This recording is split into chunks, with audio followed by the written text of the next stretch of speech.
RTE News, US right-wing activist and commentator Charlie Kirk has died following a shooting. An assassination. In the mainstream media, all we ever hear about is the threat from the big bad far-away far-right and how violent they are and thuggish, but we never hear about the far-left. They're the ones all over the world that actually commit most of the violence. The majority of the violence. Nearly all of the violence. Like, look at the National Party Ardfesh up north a few years ago, for example. Attacked with hammers by far-left radicals. Not spoken about, really. They also celebrate violence and death. Or mock it in some way, just because they don't agree with somebody's politics, rather than debate them, you know. Mind you, they can't debate, because that shows them and their politics up for what they really are. Under the RTE article, most of these accounts seem to support Sinn Féin. Sinn Féin, Shelby Belfast. So anyway, I had pancakes for breakfast today, and I forgot how much I like pancakes.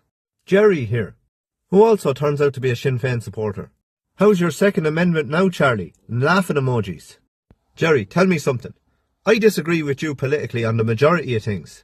So would that mean it's okay for me to shoot you and leave your wife and your children without a husband and a father? And would it be funny? No is the correct answer there, by the way. But hey, you celebrate that kind of stuff.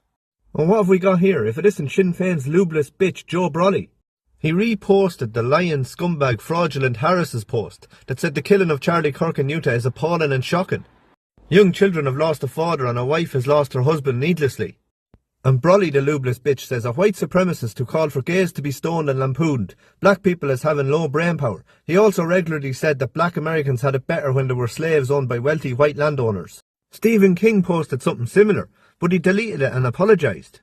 You won't see the radical that is Joe Brolly apologising. He hates people that disagree with him. Here's what he had to say about protesters in Dublin. Water cannon. Fucking every time they have a protest, water cannon the bastards. Firstly, we shouldn't be fighting each other. We should be fighting the establishment and those that have made all this possible. But secondly, be careful what you wish for, because if you stay on this trajectory towards violence, who'd win very easily? The pale, pasty, pseudo-leftist beta squad? Or those that are correct and right and want to live in peace and would die for their families?